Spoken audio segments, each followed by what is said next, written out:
Okay, so I'd like to call the safety committee meeting to order at 3:06 p.m. Welcome everyone. So we are in the habit of making our land acknowledgement statement, and then I raised this statement. So I'd like to begin by acknowledging that we gathered together today on the ancestral homelands of the Coast Salish peoples, and that Sun Valley Community Association stands against racism of all forms. For the full statements, please see the website. Okay, so I thought first what we'll do is go through a brief introduction of the members of the committee, including some. So anyway, I'm Rick Asai, chair, board member. Tom Henning is our vice chair, also a board member. Kolleen, hopefully is on. Kolleen Mitchell, hopefully is on her way. There's Judy. That's Judy. There were chairs and There were, I might have to go upstairs and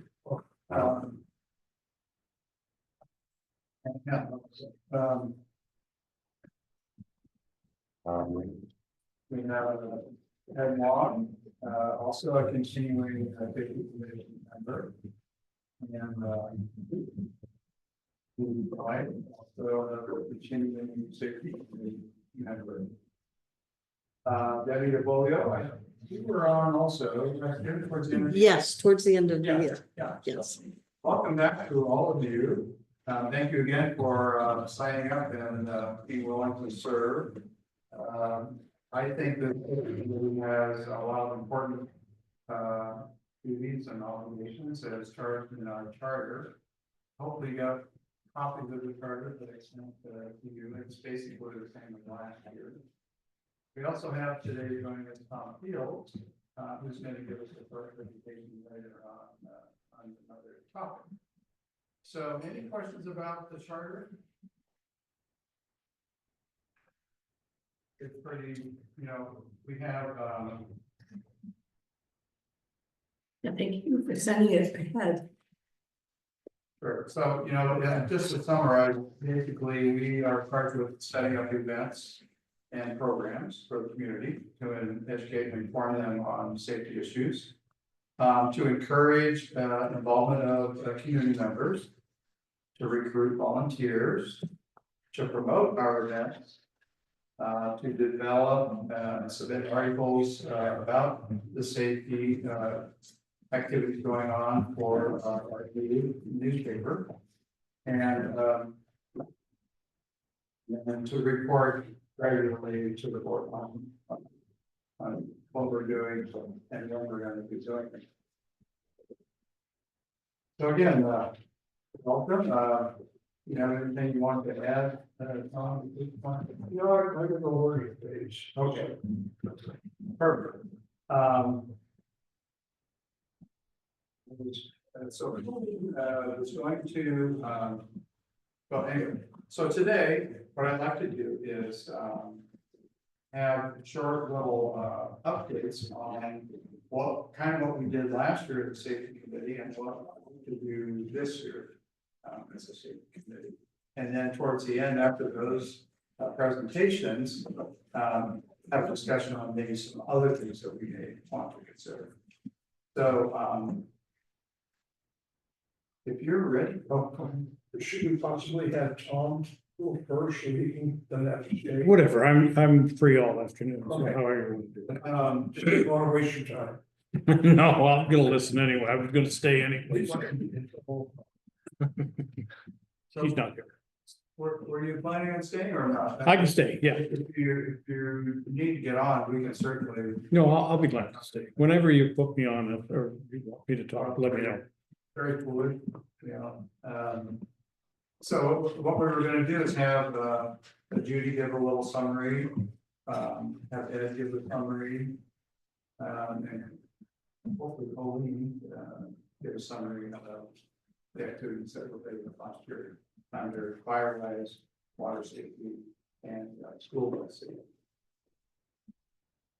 And then Tom is here to present some concerns and ideas and concepts about emergency preparedness.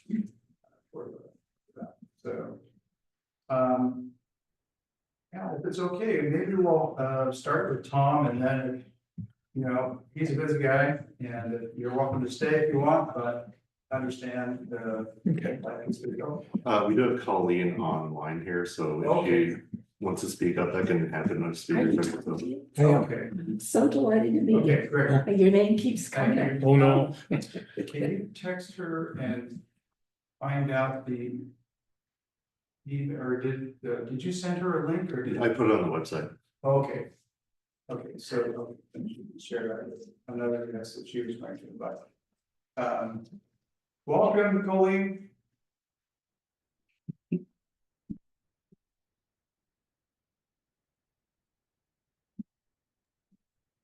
Hi, thank you. Sorry, I am my own secretary. I was on the phone with a patient. I apologize. Okay, can you hear us okay? Yep, am I audible? Okay, great. All right, so what I have listed first is you, Judy, if you're ready to go on. First. Okay. Well, the big event that I was involved in was the May 15 preparedness workshop. And I did, my part in it was getting a hold of Robert Walters from Whatcom Conservation District, and he took it from there. And we set it up for that day. It worked for everybody. And it kept getting bigger and bigger and bigger and better and better. We had a really good turnout. I think it was estimated by Lori that we had maybe 100 people all together between the people who were in the room and the people who were there via Zoom.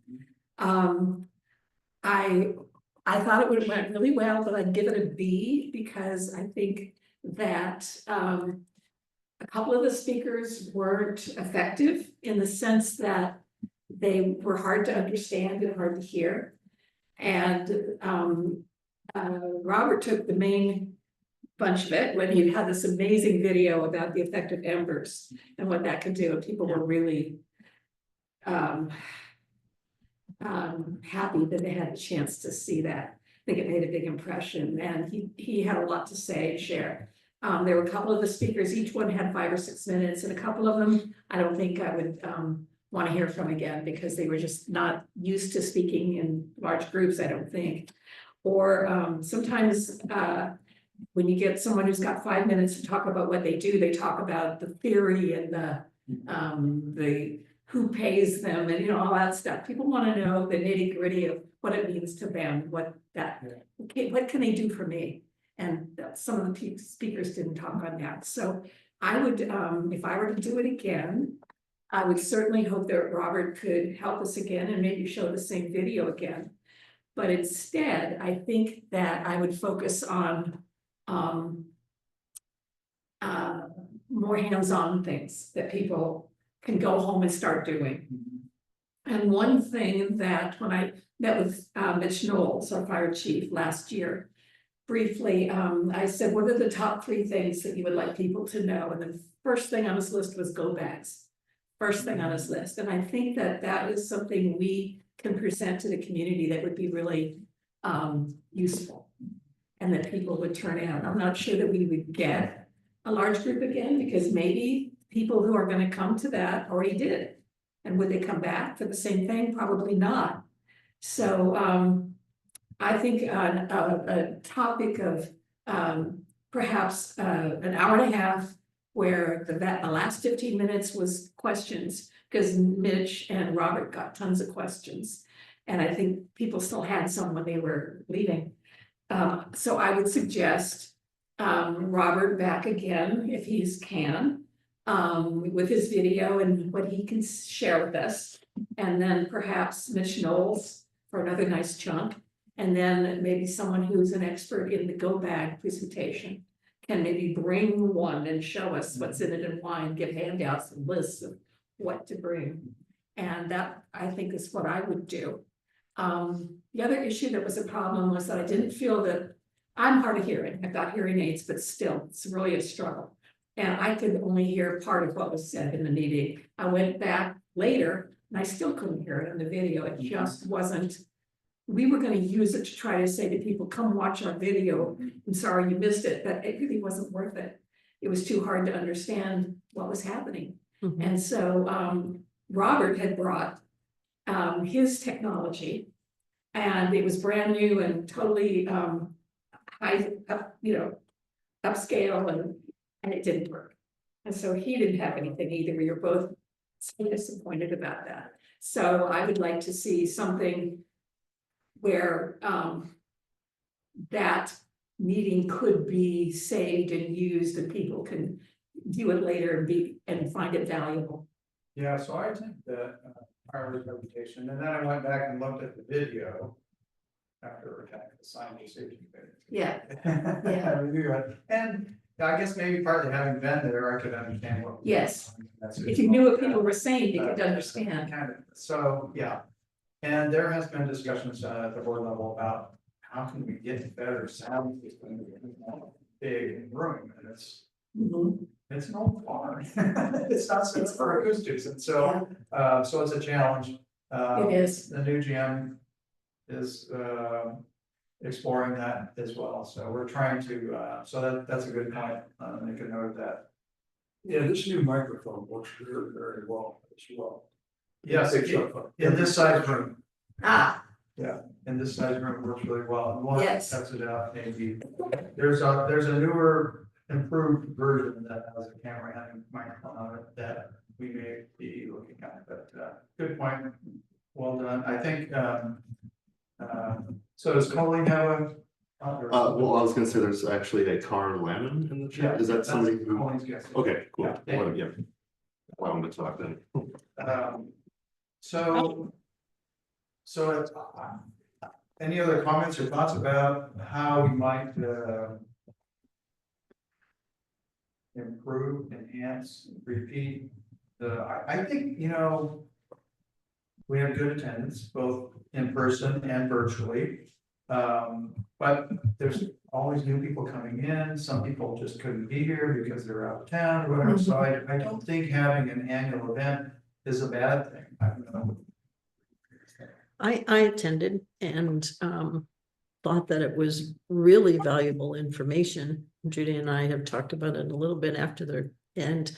I would say repeating it would be a really valuable service to the community. And in particular, I think what stood with me or what stands with me is the discussion of embers and clearing the 5-foot barrier around your home. And I even heard that repeated when they were talking, the reporting that was going on around the LA fires. That kind of Yes. thing, the They importance of brought up that. this exactly the same thing. Yeah, yeah. And I heard there's a lot of interest in Tom, and will speak to this, when they go back stuff and Firewise. And I'm thinking more than once a year. Yep. Oh, really? Huh. Interesting. So, I like to get things moving and get things done. So, as a committee, are we comfortable taking a recommendation to the board to say, can we start planning a Firewise event for May? Yeah, I think it's a good idea. And I think to address some of the things you mentioned that didn't work quite so well, if we work with the speakers and explain to them that what we really need is the hands-on rather than a lot of theory and background from the, I mean, just a quick introduction of the people who are speaking and what their expertise is. But that we work with them in advance so that they have they're better prepared. Well, I think a couple of them just aren't used to speaking in Yeah. large groups. And I don't know that they had that much relevance to what we were trying to do. And I really love the char burn issue, but I don't think it's that relevant to what we need right now. Biochar, that was really, Yeah. I mean, I went out to the thing and watched them do it. It was so fascinating, but I just don't see that being a real value compared to other things that we need to present. So what would you think about focusing on Robert and what his video and what he can share? Because he can just talk for hours, right? Just, he can talk about what he does when he goes and does house assessments, what he's looking for. Mhm. And then Mitch Knowles giving him a nice chunk, because he's just wonderful. And questions and answers, and maybe a go bag demonstration that would take maybe 15-20 minutes. So those could go an hour and a half themselves. Maybe adding some testimony from somebody who had them go do a follow-up at their property. Yes. To talk about specifically what it entailed, how much Yeah, time was thank you. involved in the outcomes of that. This is something. Mm-hmm. And then we could follow up, somebody's done a Firewise enhancement. Follow up with Robert's recommendations. Having an article in the View about to help, educate and demonstrate basically how well that can work. Another possibility would be to do a go bag in this room, which I think may have happened. I think it was actually set up at the fire station once a few years back. And it can be more of a, a smaller group, but then you don't reach 8,000 people that way either, so. Well, you could, you have a display on the table, probably. Yeah. Be a good visual as well. You have somebody It looks like Colleen wanted to make a comment, yes. Okay, yeah, go ahead, Colleen. So, so the strongest method of communication that the association has is the e-blast. And people by and large watch videos. This is all quantifiable, but I'm wondering if we have some kind of video that the association is willing to send out on how to make a go bag to kind of piggyback on any event that we know goes out, and the people who do send those out can actually see who opens them and what they did with the email. Did they watch the video? I mean, all those things we can look at, but just to piggyback on the event so that it reaches the most people. Good idea. Mhm. I think one thing that this is a little bit off, but not really. If we're talking about creating safe spaces around individual properties, I think the board needs to take a look at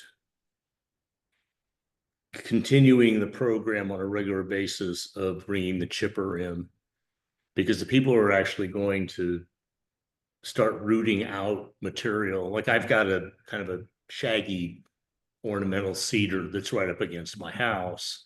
And I'm thinking, it's probably time to get the chainsaw out and take it down because it's right there. And I think it'd be helpful if the association would cover, people that are taking the action to clear that sort of stuff up, that they would help out by bringing the chipper in maybe a couple of times a year. People could just stack stuff away, safe distance away, and then bring it in rather than we having to haul it to Area Z. Okay, got it. So, yeah, a lot of little details on the side, there's some good ideas. I think we'll try to, so what I'm hoping is maybe, we can come to consensus to support the concept. And, maybe we can, cheerfully ask Judy to kind of head that up. Touch base with Robert again, maybe? Yeah, so I think we'll need to check in with our speakers, but then also making sure that we can reserve a time in the barn here for the presentation. With our office and stuff. Yeah, I'm also thinking with Firewise, one of the concerns that I've come up with is, say you have two people on a block. They go through the Firewise inspection, they do a great job of cleaning up their house, but the neighbors don't care. Their Firewise inspection is kind of going down the drain. Well, I think it was one of the points he made last year, was that it's best to have you and your neighbors come together as a group and invite us in. We'll get 5, 6, 8, 10 houses. Every kind of thing. So I think that's one of the things I recall taking away from that discussion. So, we can't really do anything until we get kind of the blessing of the board, but we can take this concept to the board, present it at the board meeting. And then as soon as we get that then we can give Judy the go and we can get started on it. How do you want to, this is sort of housekeeping. Do you want a formal motion on this? Do you want to just nod heads? What is, Well, I'm fine with, doing a motion, it's probably best, so we would, so moved? okay, so the motion is. The safety committee recommends that we have a. Firewise type of presentation, including other speakers. I don't know, make it kind of general. With a, permission to go ahead with planning for an event in May. With publicity in the View. I second the motion. Okay, all in favor? Aye. All right. Colleen? Oh, yes.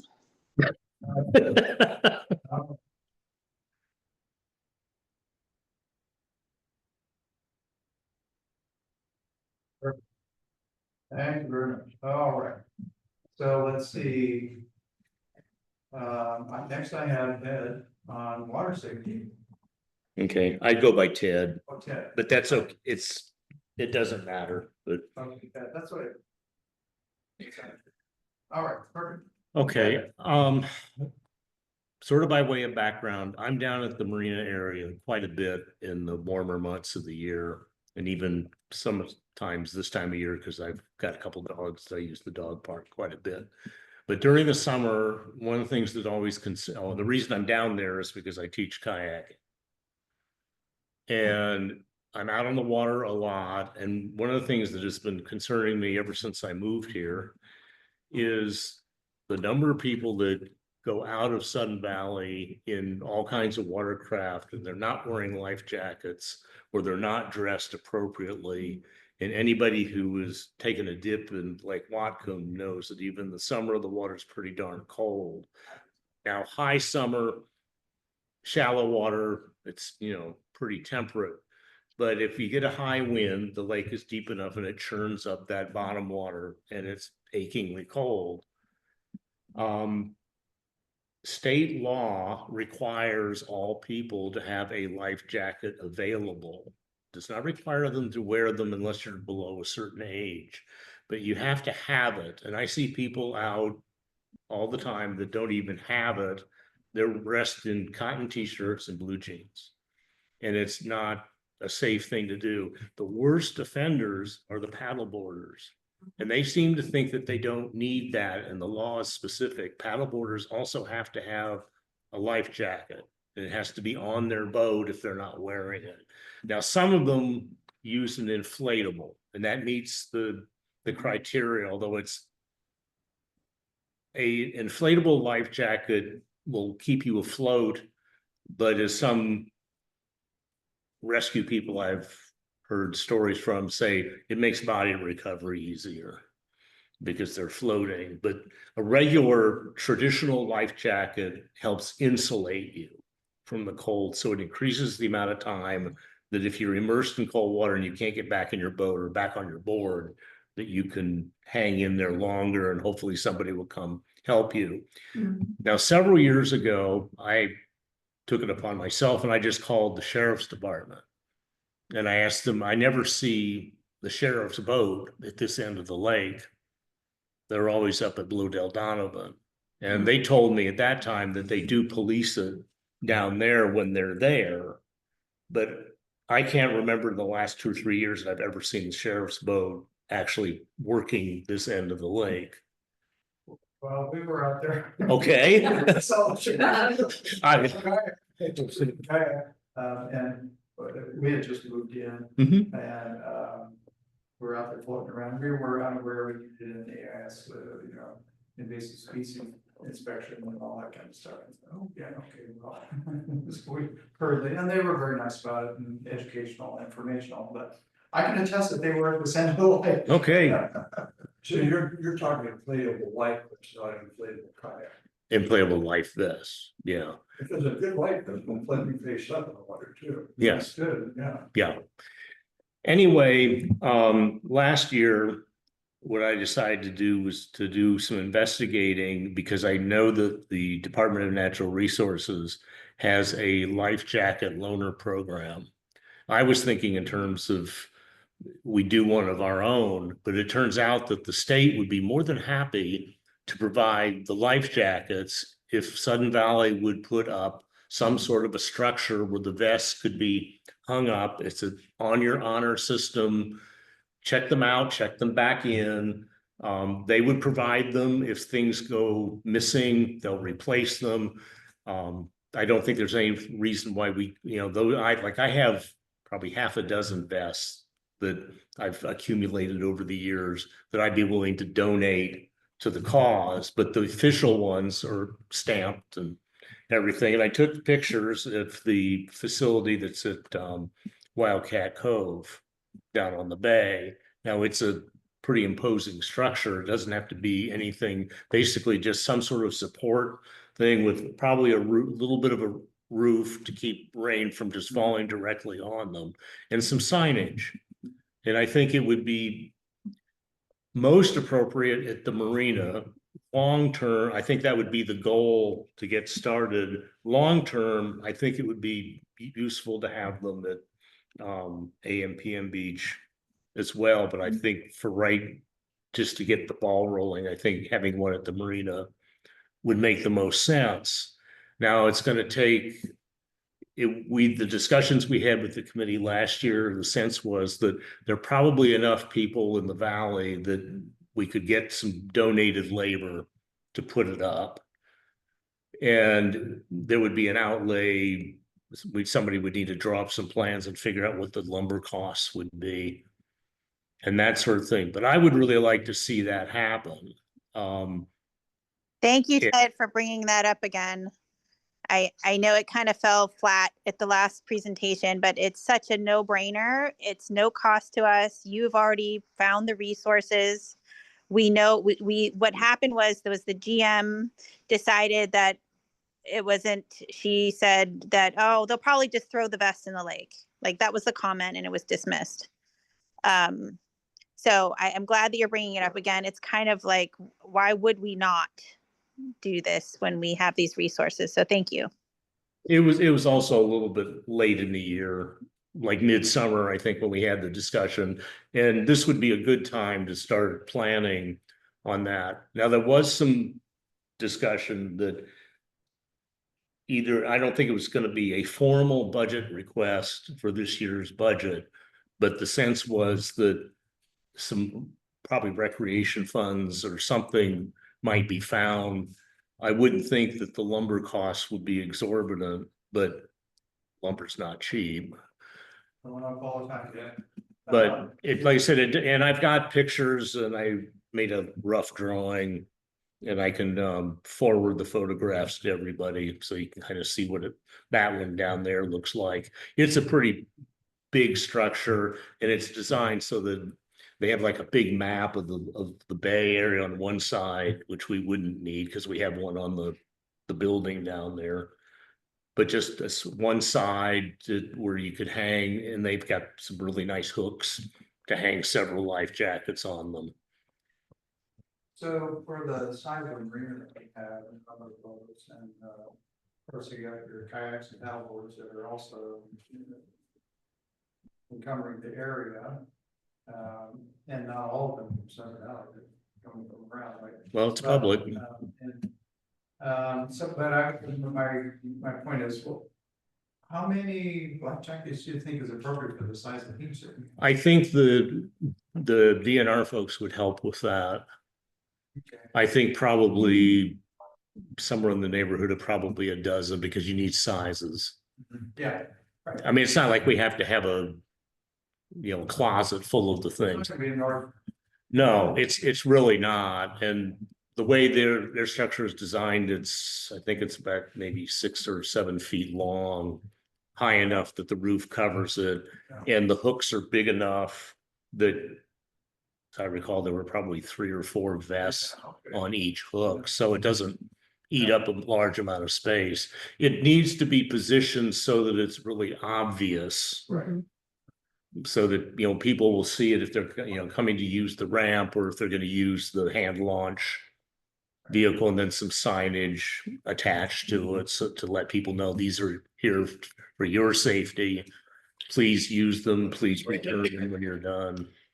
Is there a way that we might create just a handout or something that is handed out at the point when the invasive species sticker is gotten? So when that assessment takes place, we might have something to hand to people to say that this is also the association's expectation that these safety guidelines be adhered to. We would have to coordinate with the AIS folks. I know that I had not a detailed discussion, but just kind of a comment. And there was a little bit of reluctance on their part. Like I mentioned, you know, if you guys see somebody, you know, getting out late, you know, because they inspect watercraft when it comes in. Right. And they said, you know, that's not really our job to enforce something like that. I think they don't want to get really tangled up, but we certainly ask the question. And I've got a good relationship with them because I'm a very strong militant supporter of the AIS program. So I'd be happy to, you know, talk with them and see if they'd be willing to, if nothing else, just hand something out. Mhm. But I don't think they want to get into the point of if you show up with Policing your it. kayak and you don't have a life jacket Right. to get involved with that. Yeah. But we got a bunch of them standing on a post out there, and there's this information sheet that says, you know, you need to have one for every person. There they are. Yeah. Just bring them back when you're done. Yeah. Yeah. You know, my thought is it'd be nice if we could depend on an honor system, but I don't think it'll last very long. You know, I don't, well, if they disappear, the state says they'll replace them. I mean, I asked that question because I said, What do we do with them at night time? they just leave them out 24/7. The issue for us would be probably come fall and winter, we might need to store them someplace, but I would think in the little building down there, there's a pretty big closet area in the back, and I don't know what it's being used for, but Yeah, I mean, I'm more than willing to see it, give it a shot, because I agree with you. You know, these people do need to be wearing vests. A flotation of some kind. yeah.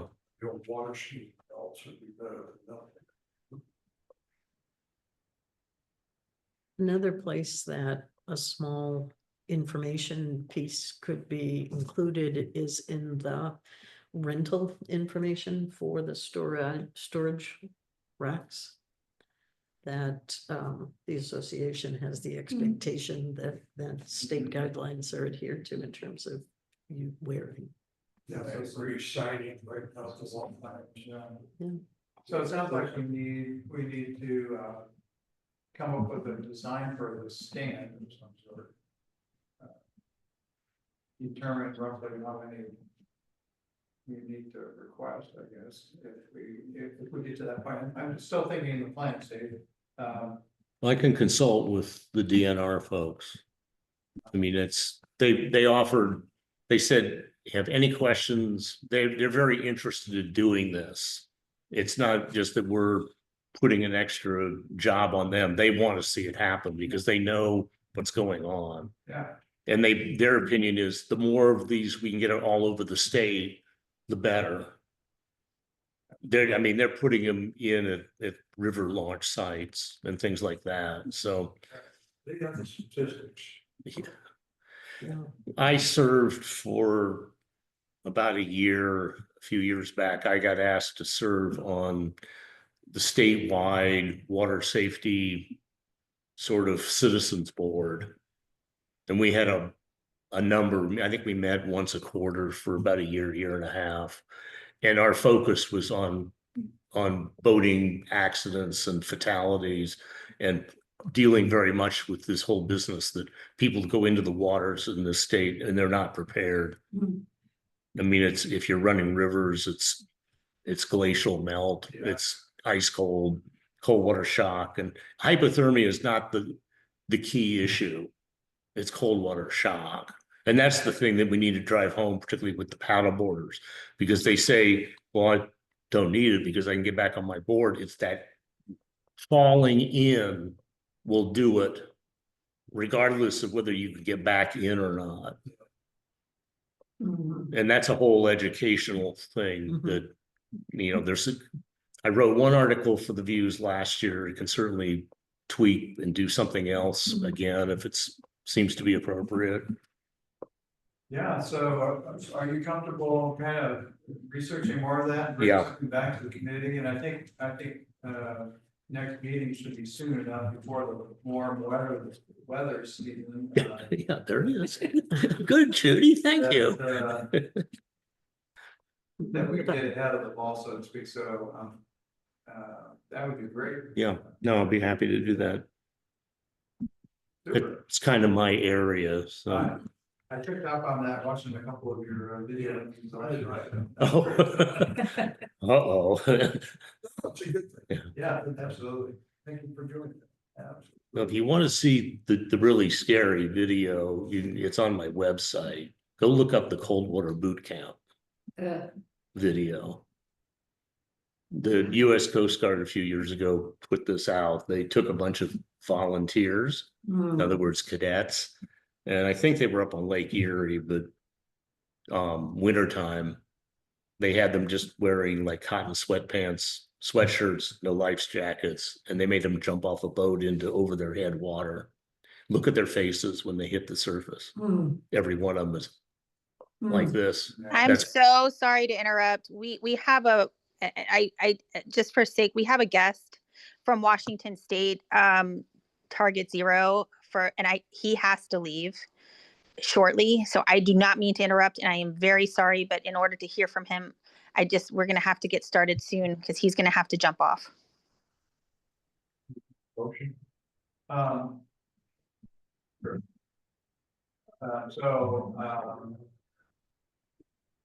I would move that we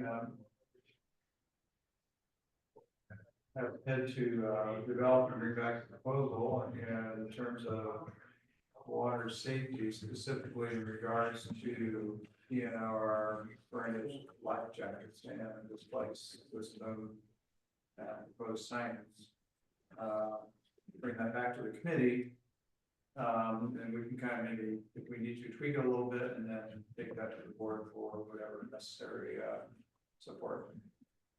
I second that. All right, any further discussion on that topic? Okay, all in favor, say aye. Aye. And opposed? Okay. He never let me second anything on board.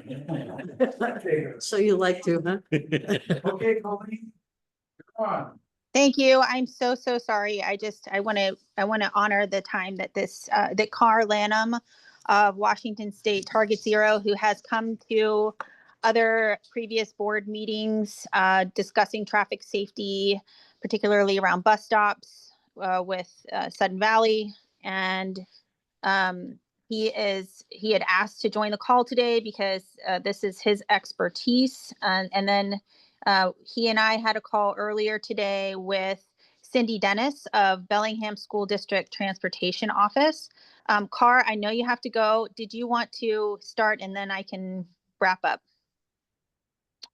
No, can you hear me okay, Colleen? Yes.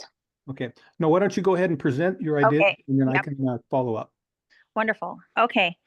Judy, can you hear me? Can Judy hear me? Some of it. A little bit? I can hear some of it. Yeah. Okay, I know, I'm just sensitive to her being able to hear what I'm saying. So if there's I don't know how to maximize the volume, but I just want to make sure she's part of it. So, yeah, so this is my third year working on trying to improve visibility, safety, get something done at our bus stops, of which there are over 37 right now inside Sudden Valley.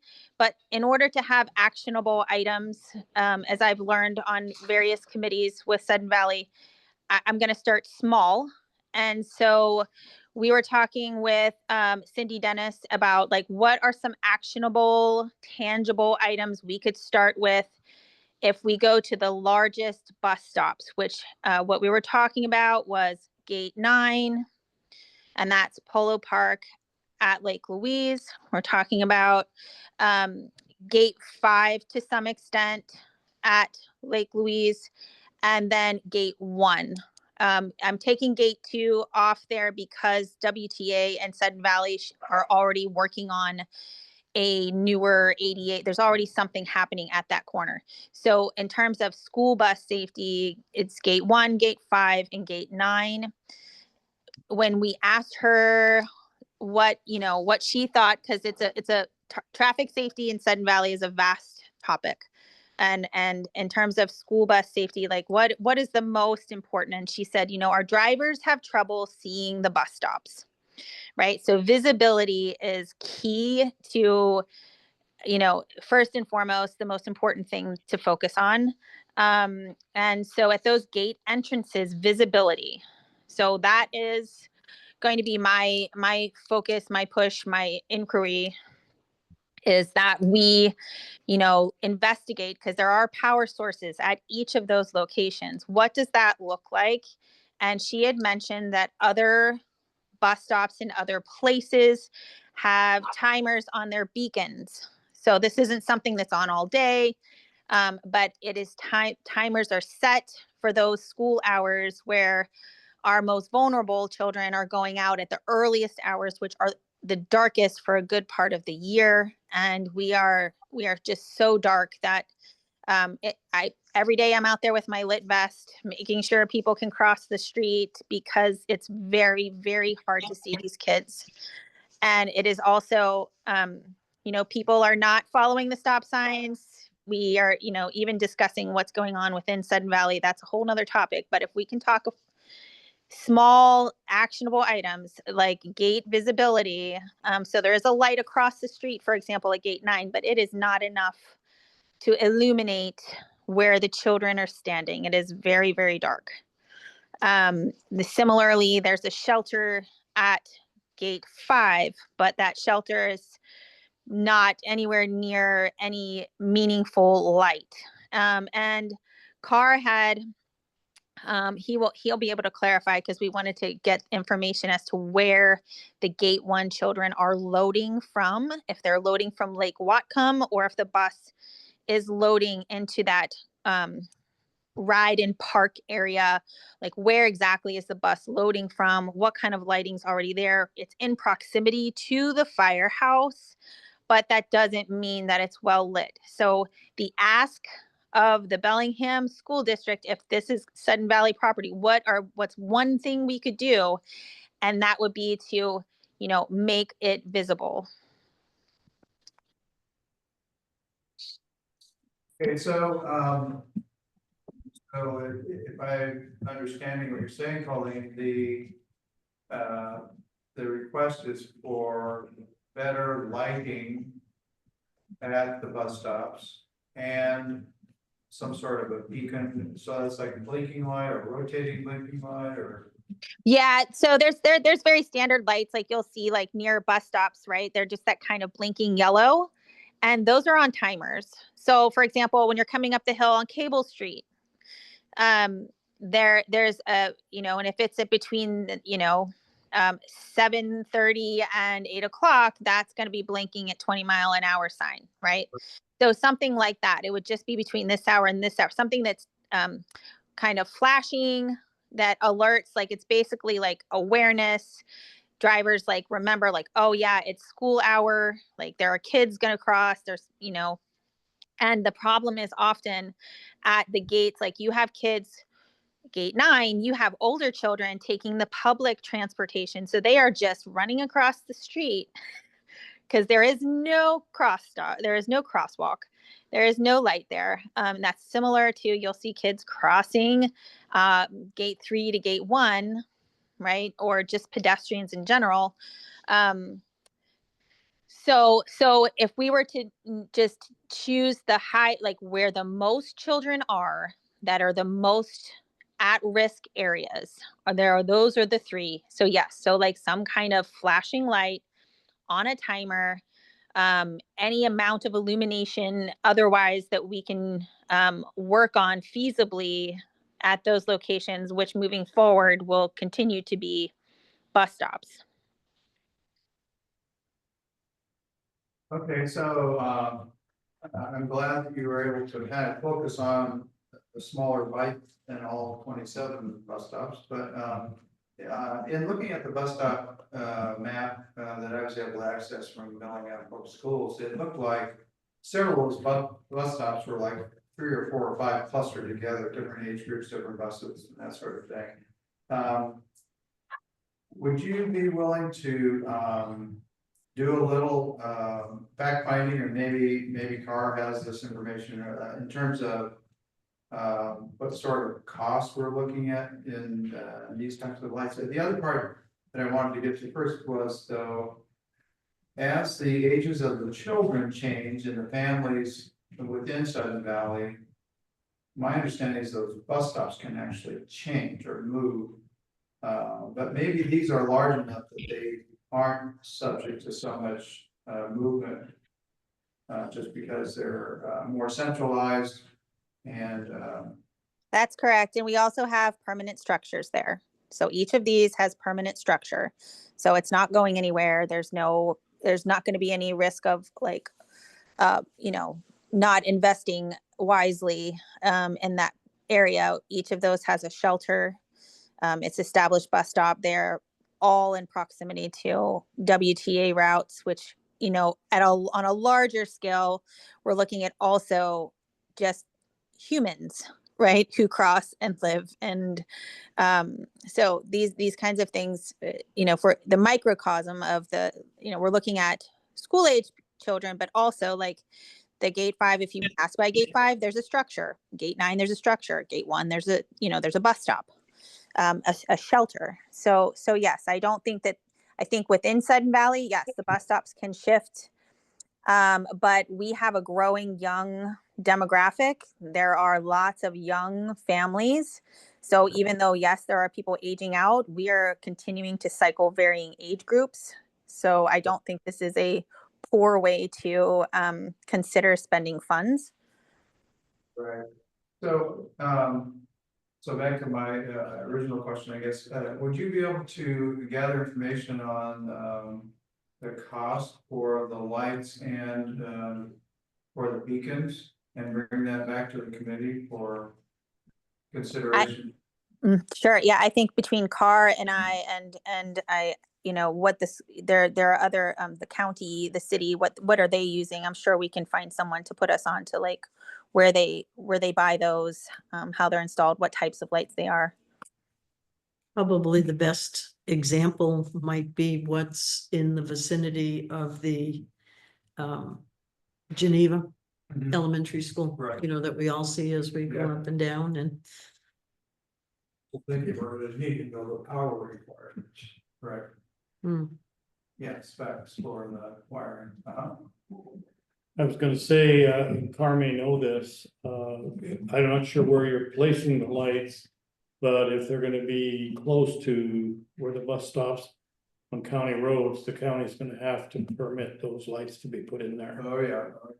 Yes, yeah. So Cindy had mentioned not like there's a rule, and there's the way that it works, it has to, there is county funding for these kinds of things, but our bus stops I don't believe, I think Carr, correct me if I'm wrong, but she was saying it doesn't fall into that within visibility rule or.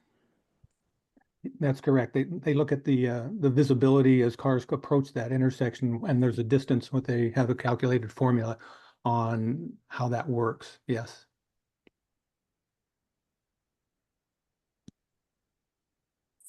So I feel pretty confident I can find where those are sourced, what the costs are involved, and looking at our growing community, we're going to have to invest in infrastructure, and at some level we're going to have to invest in safety.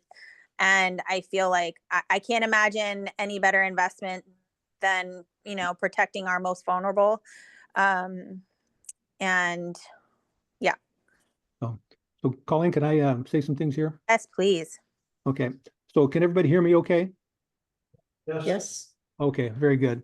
So let's say currently a position I have is with the Washington Traffic Safety Commission as what's called a Target Zero manager. And Target Zero is what the state is shooting for traffic deaths on Washington roadways. So that's my primary focus in this position. Before doing this, I worked for the Bellingham Police Department for 37 years. And my last position was the traffic supervisor, where we were out investigating serious and fatal crashes.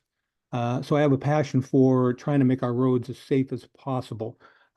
Being the person that actually has to, whenever you respond to a fatal crash, track down these and have to find the next of kin and make that notification.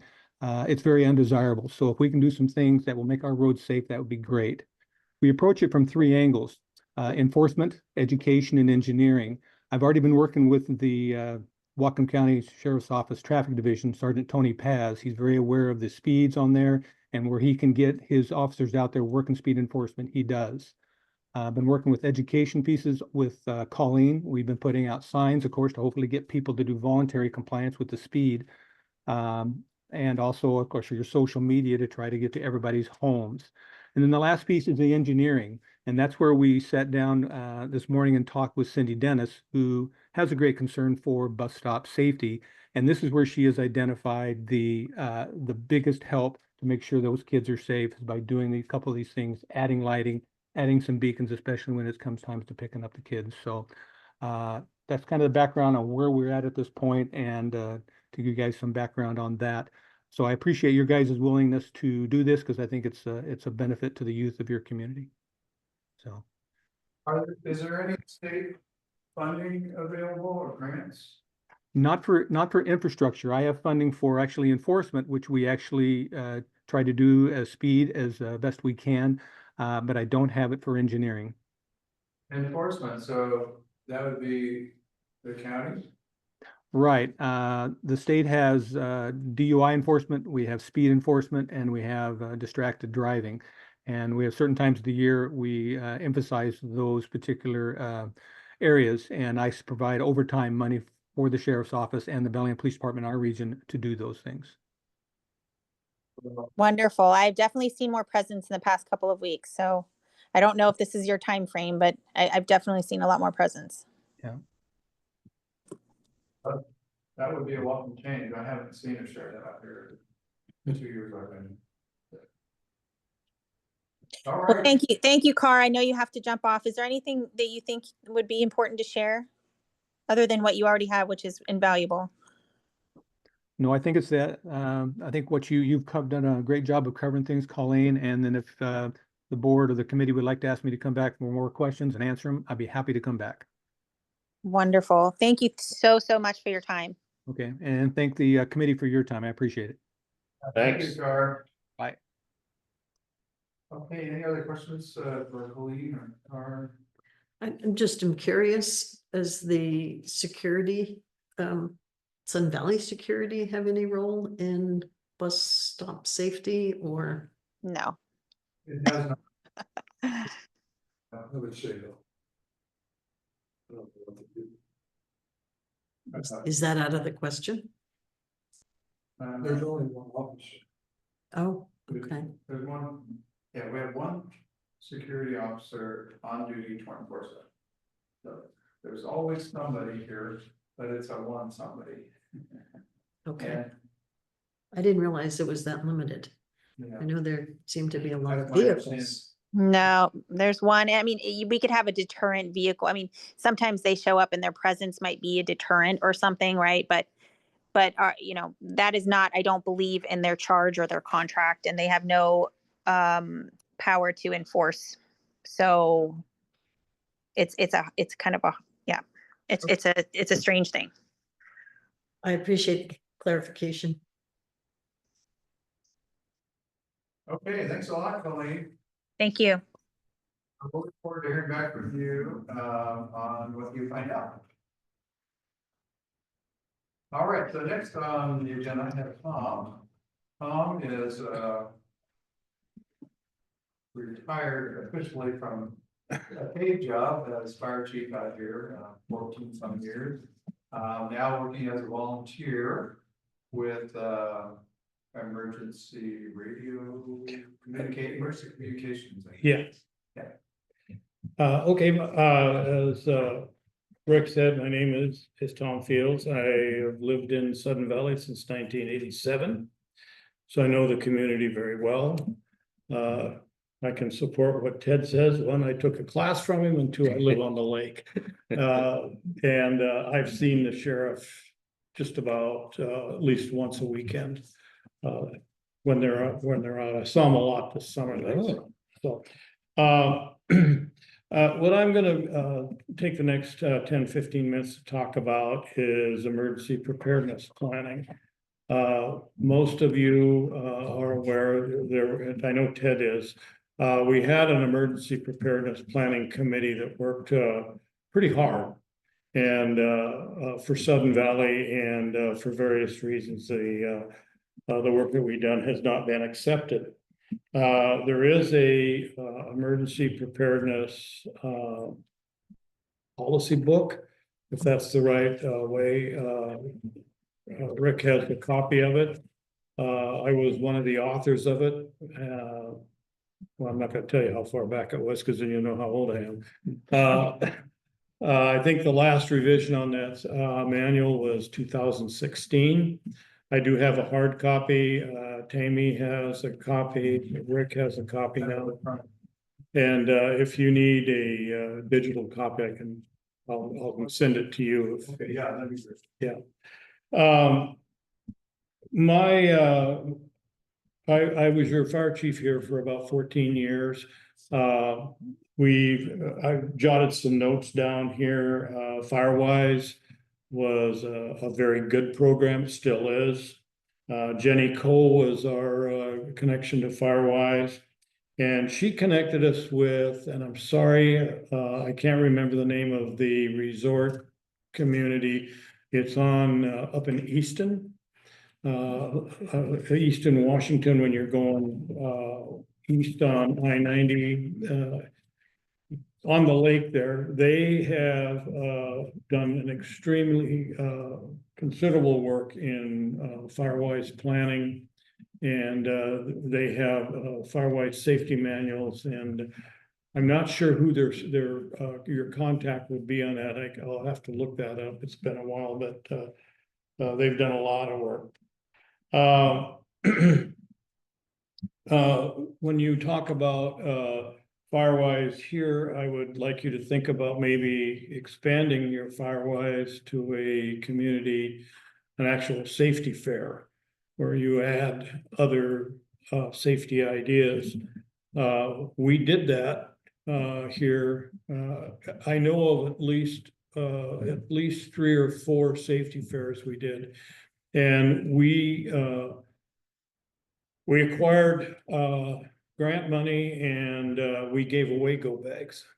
And I know the first bit we gave away over 80 of them, and it's just the basic stuff. You can add whatever stuff you wanted, and that was very well received. And in that safety fair, there was all kinds of safety things. So Firewise could be there. The community communication, and which I'm going to talk about in just a minute. We had a table there. Your safety jacket, life safety could have, I mean, you can have all kinds of things there, and it's been very well attended. So you might want to double that up, or maybe if you have 2, have one of your Firewise programs include a safety seminar or safety time. Were those held right here in Sudden Valley? Yes, they were. They were up in the barns. In where? In the barn. The barn. Yep. Good. Very well attended. We gave away all of our safety or our go kits. A couple of things that I know that there's concerns in the community about emergency preparedness, and it looks like the number one concern is, how do we evacuate this community if we have to? And there's 2 comments on that. One, how do we evacuate a gate area, such as gate 1? Gate 5's got 2 ways, but one of them is not very good place, gate 9. I'm sorry, gate 2, and then how do we go from Sudden Valley out of the community if we have to? And we've done a lot of work on that. I believe there is a chapter in the book that talks about it, but the last revision to the safety manual or the preparedness manual that we have was 2016, so it needs some upgrading. I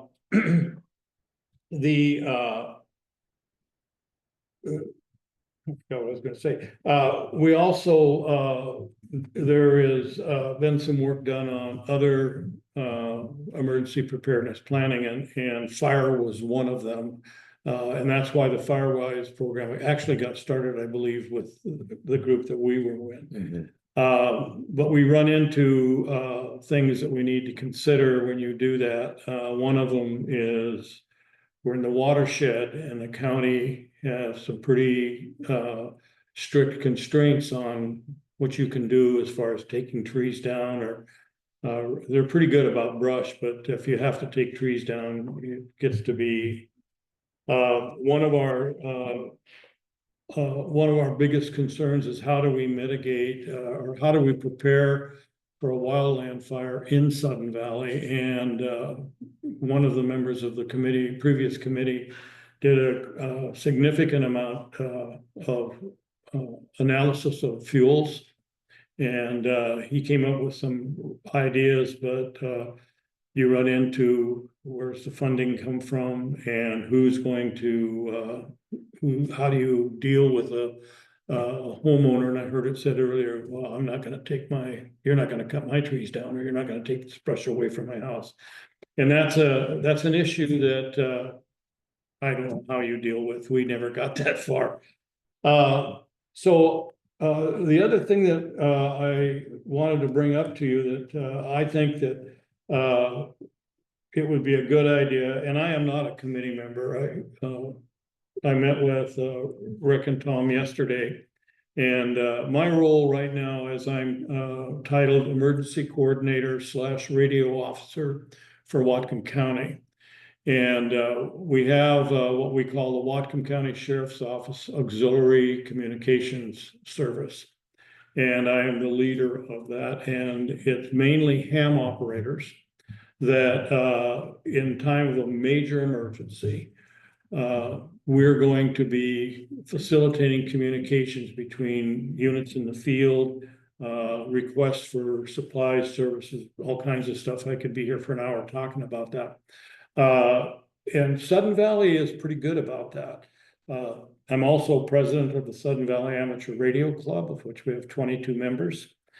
And we have what we call ACS members that are qualified. So if, as an emergency communicator. So right now we're struggling a little bit because our radio systems and everything we use, we're housed in the Sudden Valley Fire Station. And we all know what's going on there. That we had to remove most of our equipment. There's still a repeater that we use, and a computer that we use for communicating outside Sudden Valley. And that will be coming down as soon as they start doing construction. One of the sad things for me, like I say, I was your fire chief for 14 years. And one of the things that you're missing is we have a program, and I don't know how many of you are aware of it. It was called 1610 AM radio. And it's a public service radio. And the best way to describe it to you is if you're driving down the road, you see for road conditions, dial 1610 or 530 on your, that's exactly what this is. This radio system is owned, the system is owned by the Sudden Valley Amateur Radio Club. We bought the transmitters, antennas, controllers, and everything. And we're the license to transmit that, it has to go through a governmental agency. So South Whatcom Fire Authority holds the license, but we do all the broadcasting in that. The antenna for it is still up. It's down at the Sudden Valley Fire Station, but that'll be coming down as well. there's been several articles written in the Views about the 1610 AM radio program, and basically we can be there was at least 2 people on call 24/7, 365. And back when the program was really active, we had well, it'd be probably equivalent to a compliance officer now, or safety officer, however the valley's going to organize that. They would call, like if I was one of the recipients, they'd call me at 2:30 in the morning and say, here's what we're doing.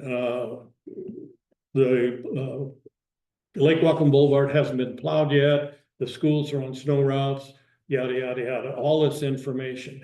If we were having a major emergency, earthquake, a fire, something like, all the instructions that you probably would need could be transmitted on that radio. And that radio is independent of cell phones, and it's independent of the internet. So if you take some lessons from what went on in North Carolina, the first thing that failed was internet and cell phones. And Elon Musk put the Starlink system in, or they'd still be out of cell phones. When we had this program active, one of the previous board members out of his pocket paid for the money, and you'll see the little blue signs that say 1610 AM radio. They all should be removed or taken down because it's not there. We don't have it. All the transmitters and every equipment is in storage right now. And when I talked with the previous general manager about it, she was not real receptive to supporting that radio system. So it hasn't been used for 2 years, which is terrible. If those of you that have been around, I know Tom has, the Paradise Fire down in Northern California. There were several deaths in that. It would have been 3, 4, 5 times the amount of deaths, but they had that radio system up and running. And so a lot of people are knowledgeable about it. I would like to see that put back. I'd like to see the community support it. How I get information from Sudden Valley to put on that radio system, that's something that you and would have to make a recommendation to the board, and the board would have to come up with that. The way it works is it's a radio that's about this big. It broadcasts about 10 to 12 watts. The current antenna is on a light pole because we didn't have room for it. Under the new station, it's probably going to be on the tower, so it'll be higher. That radio covers about 85% of Sudden Valley. There's some terrain areas that we just can't get the signal into. If we get a little bit higher, we may be able to improve that. It will be at the fire station. The fire station has 1,000 gallons of propane for their generator, so there'll be probably less than a 10-second interruption of that. Until the generator comes on at the fire station. It can run 24/7, and how we had it set up, and we would set it up again, is 2 operators at a minimum would update the broadcast at 5 in the morning and 5 at night. And if that's assuming there's no change in the situation. If things worsen, the information would be added or new messages would be transmitted. And we can do that every hour if we had to, if it was a big deal. We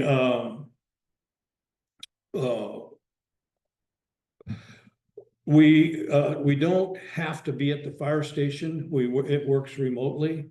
So it's through a company in Seattle. We can dial up, and through a cell phone or any kind of a phone, we can put a new program on the radio. So back when we had it active, we'd get a big snowstorm, and we'd have all that information, school closures, where the buses are going to stop. All that information was on there. And we can put information on there like you could advertise this meeting on there. But you can't advertise the Sudden Valley Sewing Club. But it has to be safety related, yeah. I'd like to see the signs put back. I don't know what happened to them, when they were picked up. They've been removed from most of the gates. Our program was, we had, blue signs at the mailboxes and at the entries to, like in gate 1, and they're missing.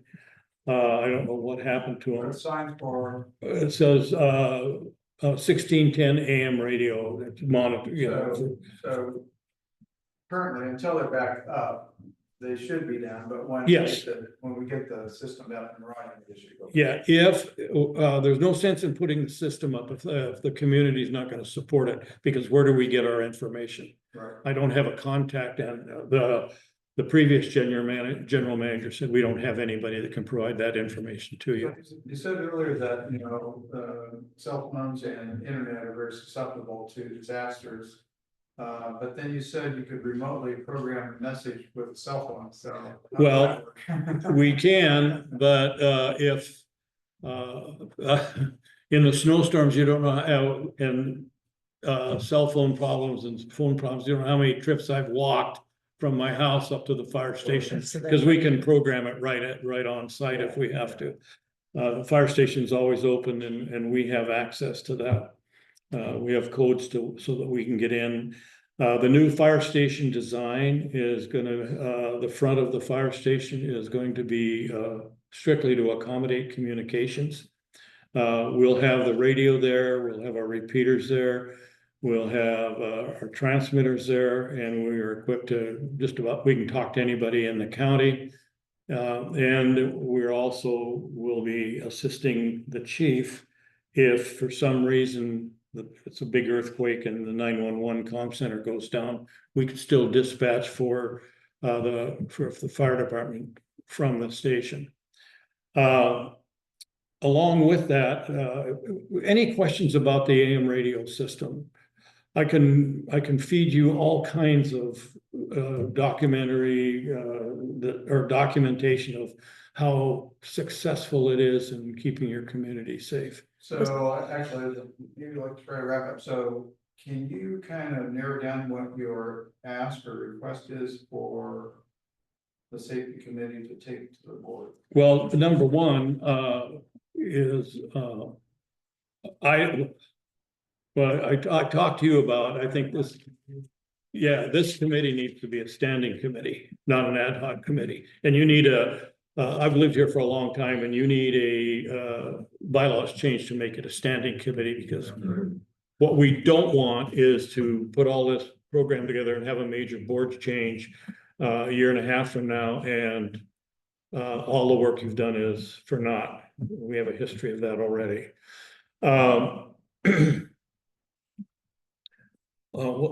So I would like to get that at least opened up. Second,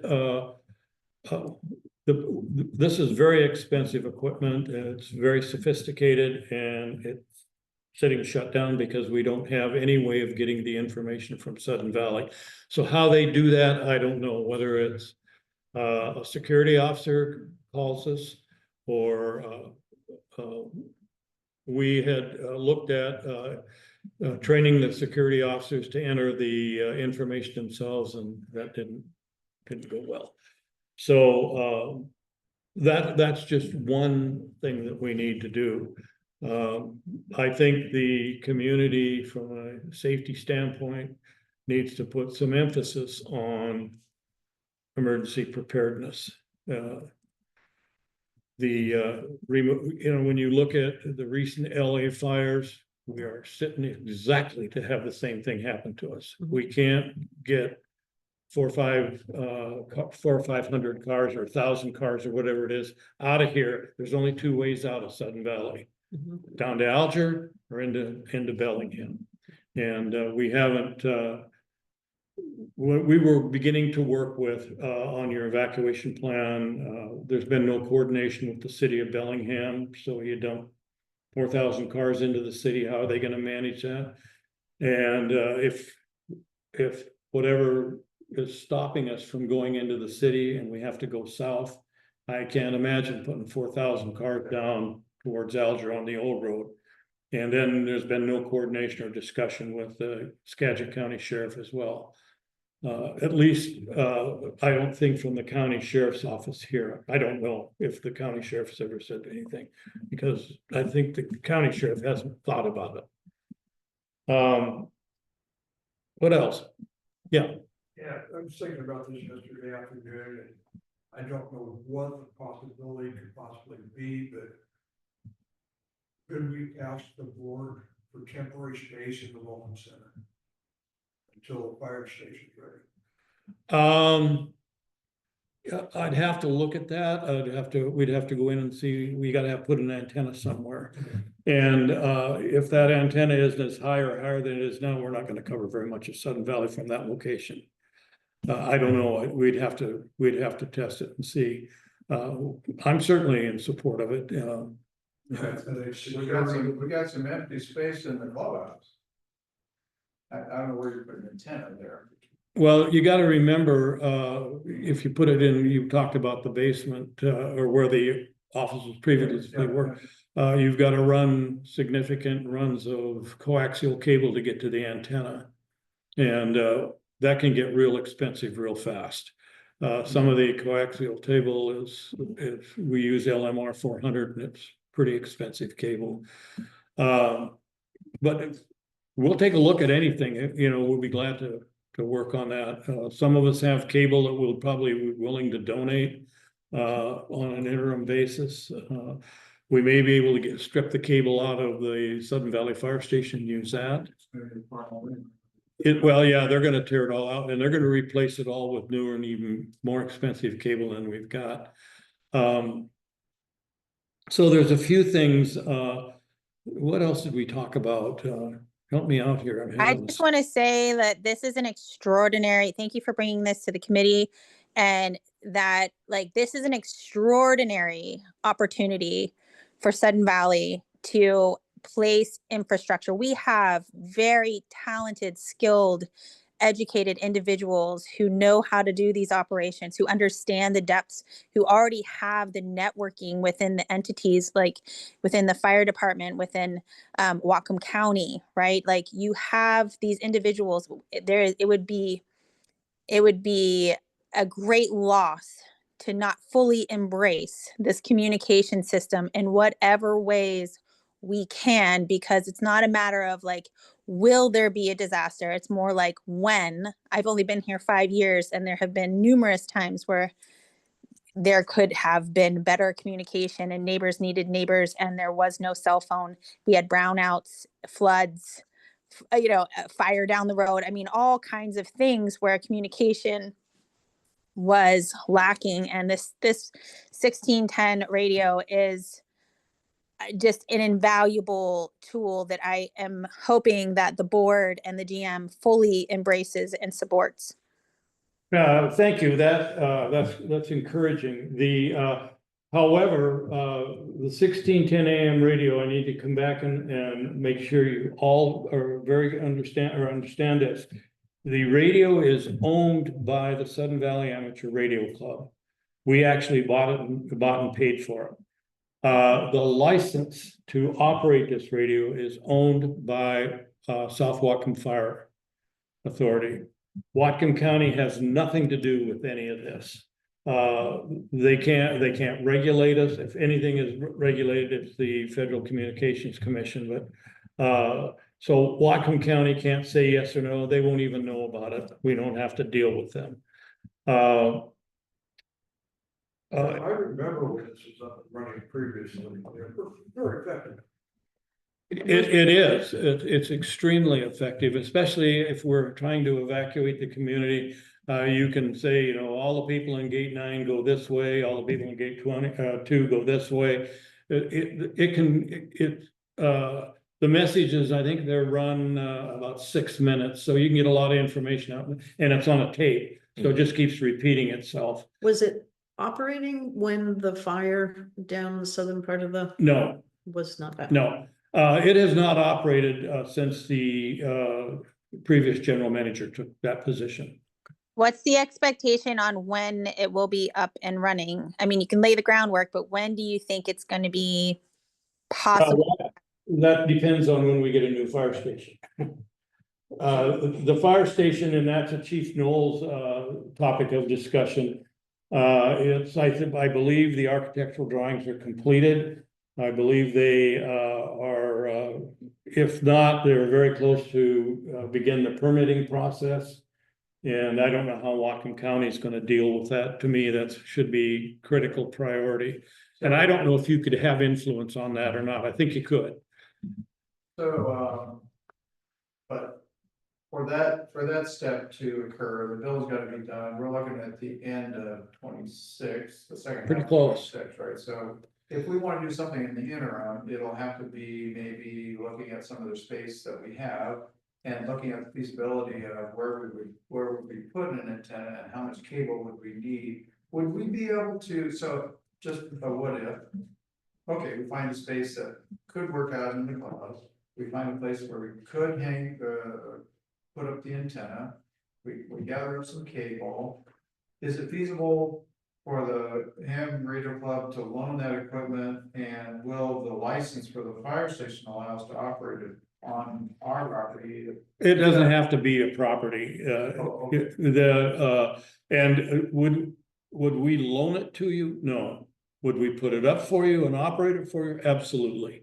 Totally different. Okay. The one criteria in your putting it in the welcome center and that power outages, you've got to be able to keep it running. That's when you need it Has to most. be is a when- generator. So, yeah, and depending on how, if it took you, you know, I don't know how long it would take to get a generator up and running at the welcome center, but it would possibly, if there's a big delay, it would require a complete reset of the system if it's been down for a while. So those are questions that we can talk about and address when we get They there. have a backup restaurant, might, because we have the big freezer and stuff.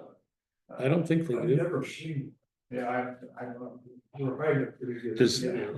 does the antenna have to be physically connected to the radio unit? Oh, absolutely.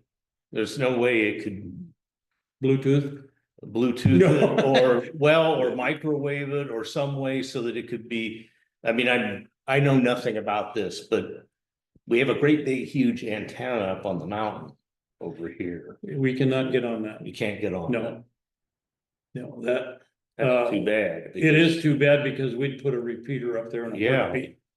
Because it gives great coverage. They're one of the high points on the golf course. Is the antenna. It's on a light pole in the parking lot at Station 22. Yeah, if you, I see it. I've seen it It's, before. yeah, Yeah, it's not the best location, but the best that we could do. With the new fire station, there's some speculation on whether that tower that you see in the back of the station is gonna stay. Or if they're gonna put a new one in. We're hoping that we can use that one. If not, if they put a new one in, the 1610 AM radio antenna will go on that, along with our VHF frequency antenna, or UHF frequency antenna would go on it, and there's probably one or two safety system antennas for public safety. So that's basic. I have except, oh, question? I just wanted to go back to something you said. And I think this is the foundation of this entire committee and all of the efforts that all of you have put in and brought here today. And that is, like, we need to not waste our time and consider asking the board for a standing committee.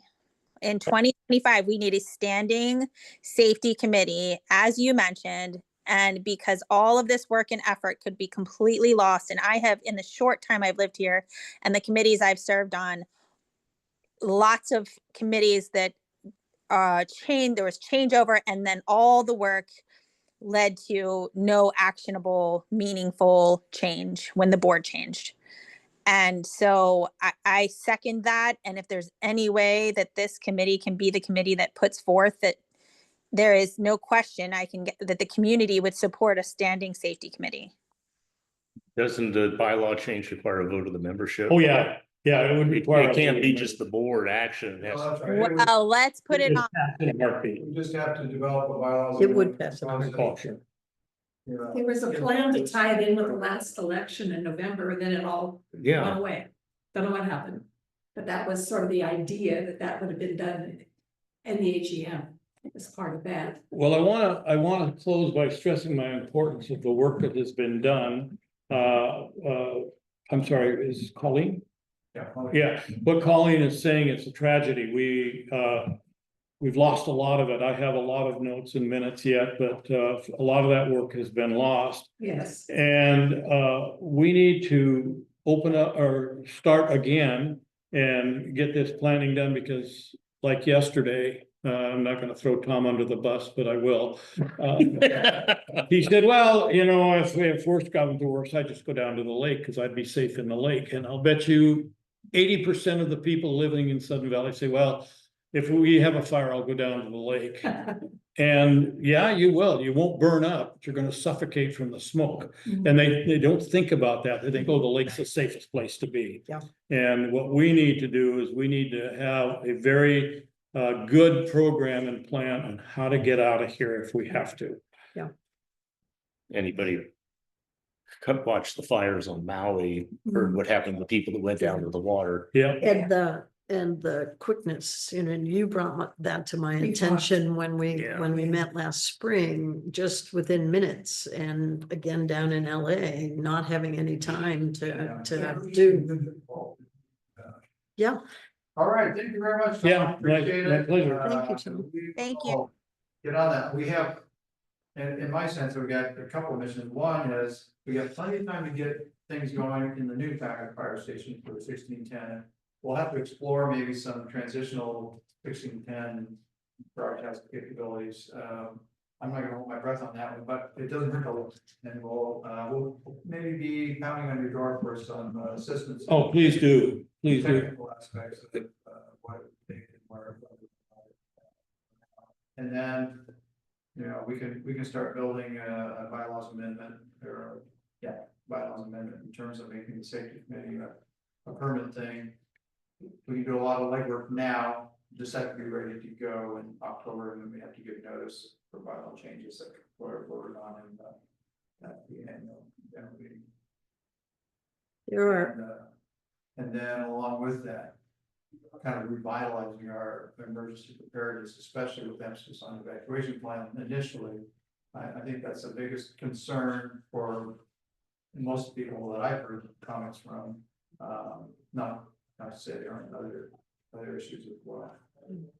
even carefully prepared visual maps of the roads and exits in some of the gates.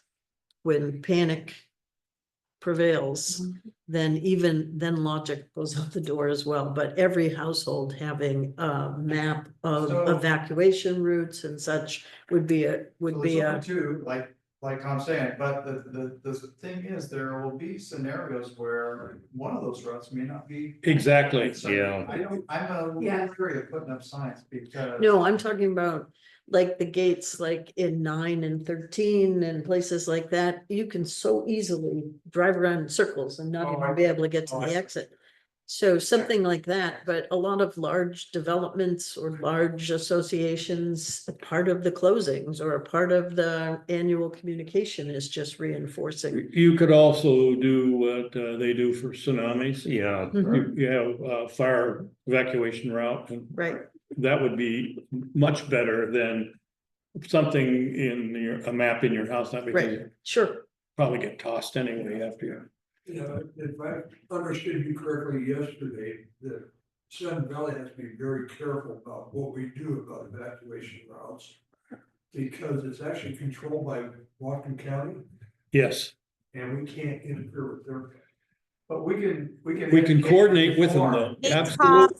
Tom, they are absolutely, anyone who was at the CERT meeting, they are supportive of us having, because we have detailed necessities that they are not providing, and they recognize that. So it's not to supersede the Whatcom County plan, which is what the previous board's talk has been, and that is not accurate, actually.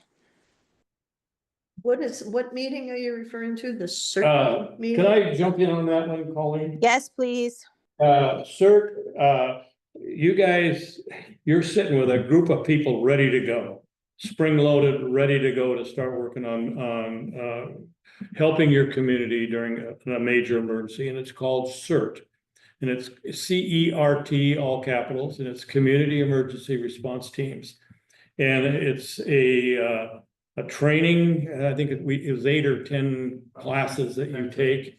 And I highly recommend it, because what you do, then you develop teams for your neighborhood.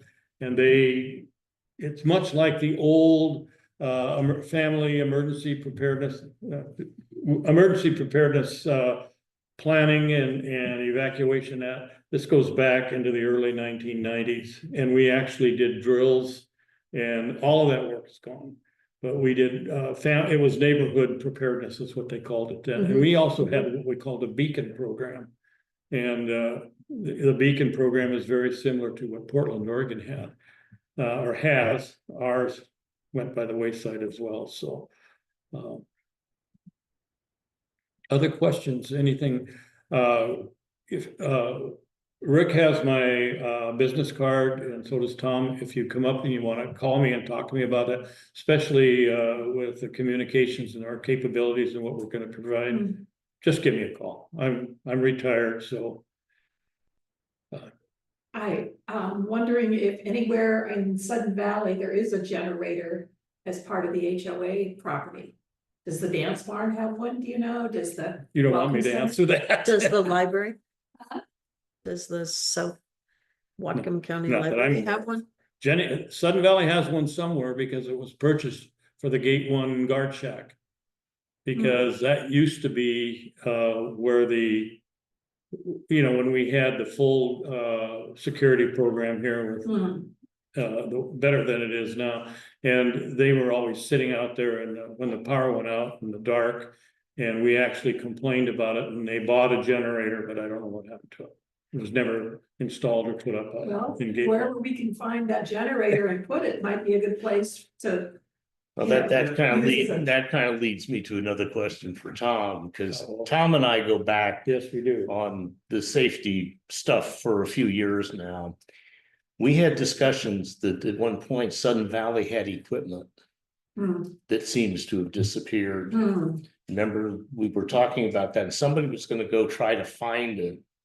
But there was, I think, if I recall, there were blankets, there were cots, there were all kinds of things. Shelter. Shelter stuff. The barns at one time was designated as a shelter.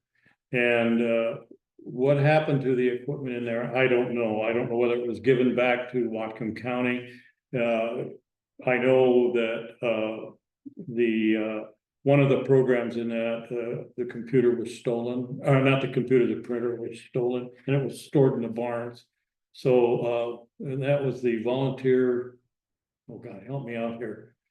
Volunteer, anyway. Yeah, it was where we would take people, if we had a major disaster here, Ted could come and say, I'm really good with a chainsaw, and we would, I'm having a senior time here, but, where we actually registered people and With you particular assigned skills and skills. willingness.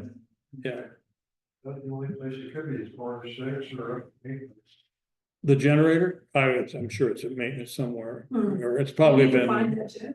And that might help us find a place to put your temporary, Is the elevation of the security shack such that you could put the antenna Well, there? I'd have to look at that. Can we make a list of inquiry for like Mike Brock, the head of maintenance? Who knows where all all the storage areas and all of that. Can we put a list, like all these historical things that might be here, might be missing? Can we make a list of those things to place inquiry? Sounds like a good idea to me. Yeah, The sheltering equipment, beds, cots and that probably either went back to the Red Cross, if that's who set the shelter up. that was, I wasn't familiar with some of that was done without our knowledge. But there is no shelter out here right now. But we would have then a solid place to start from if like that, if a committee member wanted to, you know, if the committee itself wanted to help rebuild or have resources, we understand where we're at and are very real about it. Right now, there's a lot of gray like we used to have. And, you know, I hear people tell me stories of things that Sun Valley had but doesn't have. And so maybe if we just establish like what we have, we can see what we need. You know, look, you're happy to take mine. Where he goes. I don't think it was a very expensive generator. I think it was probably, you know, maybe 1,000 watt hand carried generator, but it was something. And if we were to put the radio system at, I don't think it would fit into the guard shack, but the antenna would be so low that what capacity, how many, well, I guess they're watts or volts or kilowatt generators, kilowatts to run your radio? oh, yeah, 200. Nothing. I've got a little 1400 watt generator, and I run all my radio equipment, all of it on it, so it doesn't take much. And I have the capability in Sudden Valley of communicating with anybody in Whatcom County. We can talk on all kinds of different frequencies, and that's another whole program that we'll talk about, that ACS program. So we'll, maybe Tom and I'll follow up on trying to get an inventory of stuff, because I was talking with Keith earlier today about that very thing. There's some dark corners of kind of stuff. Anyway, so what I wanted to do before we need to close up the meeting is open it up for any other topics or discussion or areas of safety that we need to be looking at. I would like to request that we, at maybe the next meeting, that conversation be dedicated to looking into whether there might be a second exit from gate 1 and a clearer exit from gate 2 examined. I know you mentioned that gate 5 equally the back access, but that's been repaved, and I don't know, I haven't gone to the top of it, so I don't know if it's really better than it used to be. I don't believe it is, because the bridge was barely 1 car wide, and then you have to come down gate 28. Yeah. So, but it would be better than nothing. It's better than what gate 1 has. Gate 1, we've looked at some areas back of the, what is that, the 16th tee box, back in there. You probably get down to the airport. Yeah. Down through Yeah, there somewhere. and that's what we were thinking about too. Yeah. Yeah, and the grade changes from that back road are not huge. No, they're not too bad. But Yeah. just I've been pushing in touch through with there. people who, we've talked about this a lot. People, I live 1.25 miles from the closest gate. And there's a lot of people further out than me. In gate 1? 3, 9, 13. And we out there are really concerned. Yeah. Because it's 1.25 miles just to get there. And then like getting to the lake would be a joke. There's no possibility. We would like to see something in the north of Sudden Valley Drive that we can get out. And so we're looking into those possibilities. There's also somebody I've talked to in the north end of gate 1 who's worried too, because it takes them forever to get to gate 1. And so I think we need to look seriously at that, of how to, you know, I don't mean a paved road, just a graded way that can get out. Graded A one-way gravel gate road or and something. spike strips so nobody gets in, but you can get out in an emergency. That kind of I've been thinking the same things. The problem you have is how do you stop people from using it as a daily commuter? Yeah. So you have to put a Right. gate, and like she said, with the Yeah. Gate flopping spike spikes. strips. If you come in, Yeah. it's gonna You know, And we can make it full of potholes, just, you know, and make it people, unappealing. to people are use. people, you know, they're gonna, Yeah, with the life jacket program, I have never seen one stolen. And I've been to several Mhm. places where there's 10 or 12 of them hanging, and I've watched people bring them back and hang them up, make sure they're dried and stuff like that, so yeah. that's a great program. Thank you all for all your contributions. I'm sorry, I'm gonna have to go. Bye. Bye. Thank you. Thank you. On the Thank back, you. Thanks, Colleen. Perfect. who's got my website thank and you. my Okay. email address. I do have one quick thing I wanted to suggest is that I've been writing some stuff for the views. I don't have anything for February, but was anybody got an idea for March?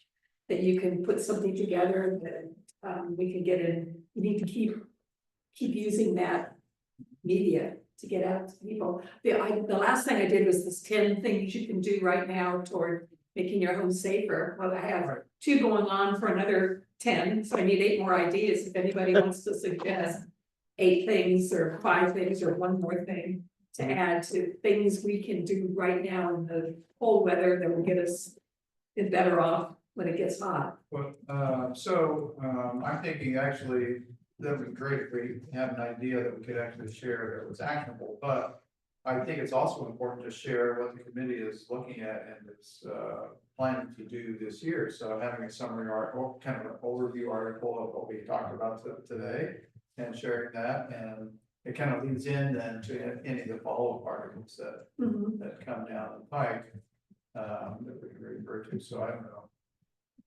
Well, Rick, we'll do what we can to get 1610 located somewhere, if we can.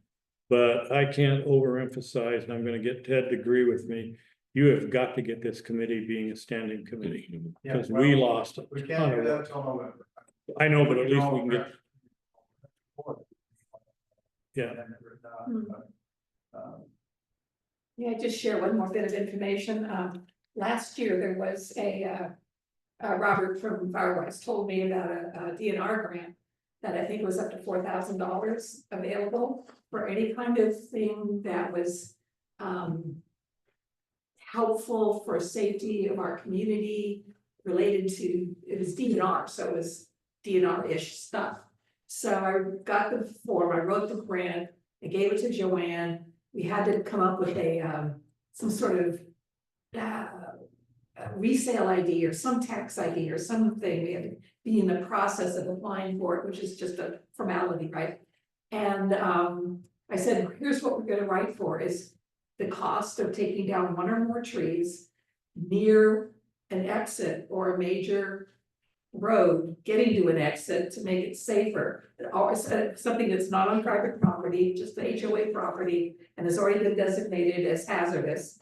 And I guess apparently there's many of them. And gave it to Joanne, she said, I'll get it going, and Nothing. Well, we lost $4,000. there's 4 less trees because we couldn't get out gated 1 here a month ago.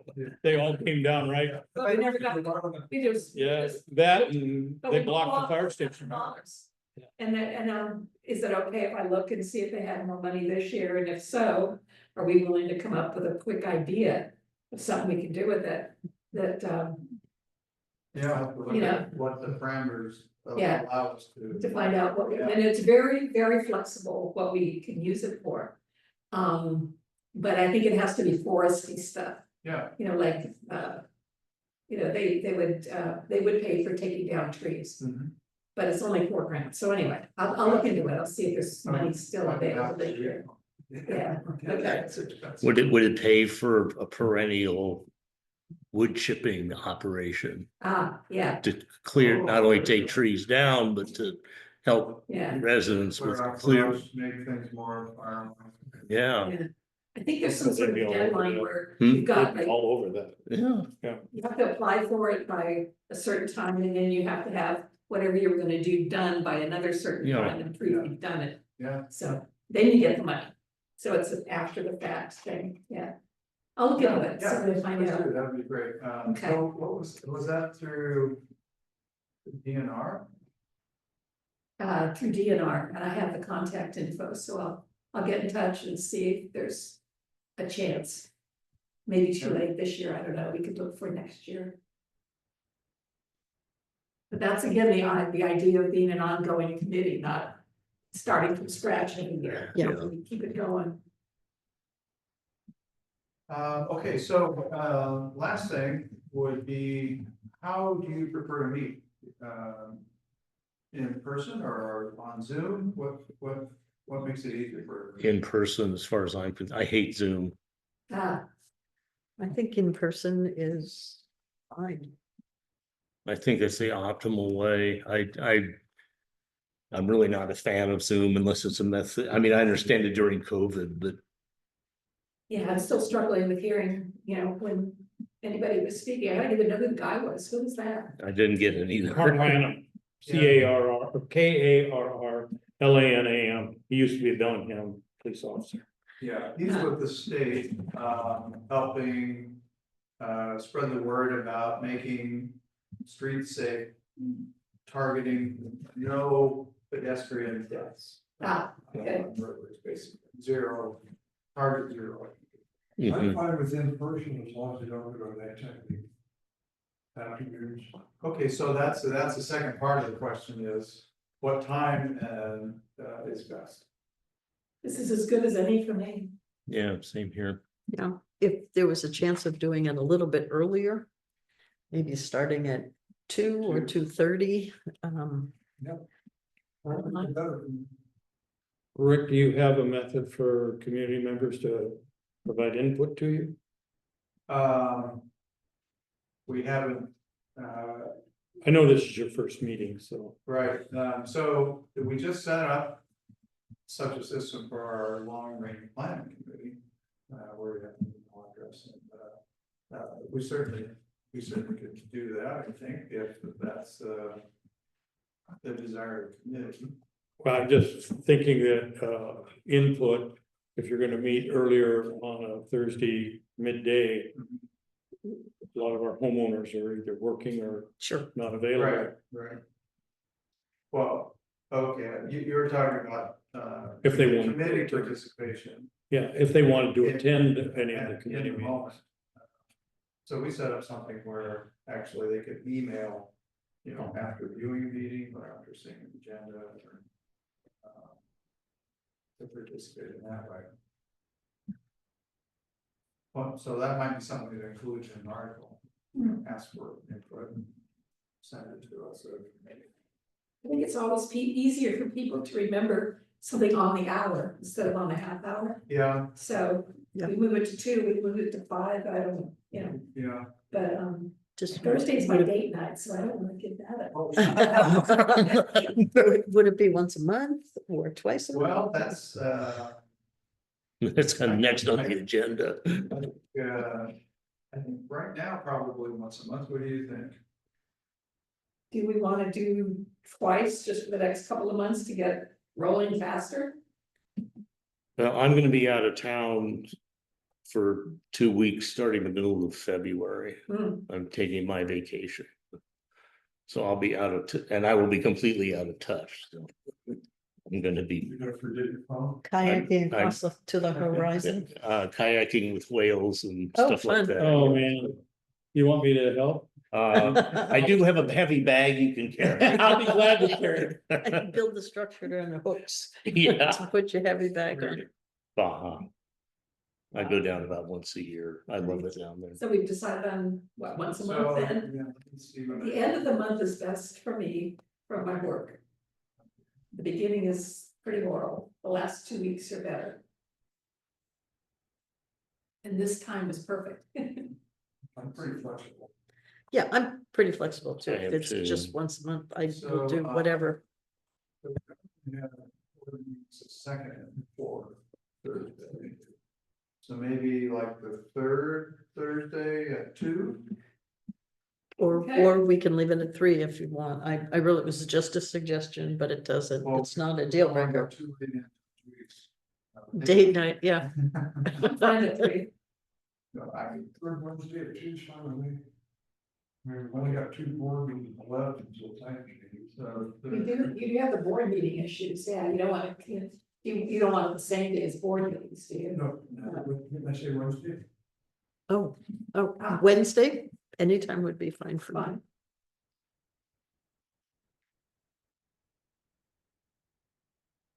You mentioned, are you a grant writer by any chance? I have written grants and I hate it. Oh, okay. I've written some too. We're looking at a grant to improve those communication capabilities throughout the county. for Ham radio operators. I wouldn't be your person. But, Ted might. You're a grant writer, aren't you? No, I thought you were. I've written, I like to write, but I've never written a grant. Not grants. Grants I've written have all been in the educational setting, so. Actually, I think I Maybe did you write did. one, but it was in Well, education. that's the only thing I've written though, in programs and such, but I mean, I So we would, have a preference for Wednesday or Thursday? I kind of like Yeah. Thursdays better, but it isn't that critical. Oh, Thursday should. No, we'll do the, In between, okay, no, yeah. Okay, let's do the third Thursday at 2. okay. Okay. So.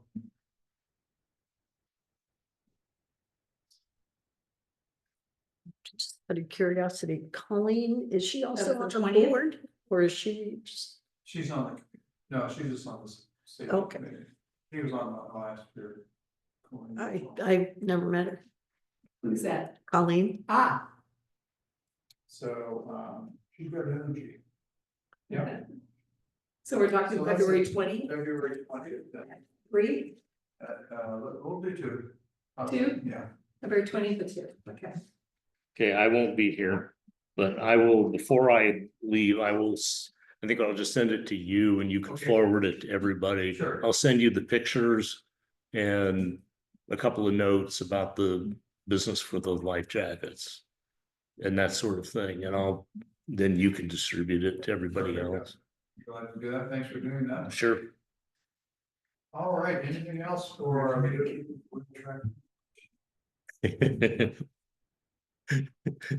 Mark one eyeball.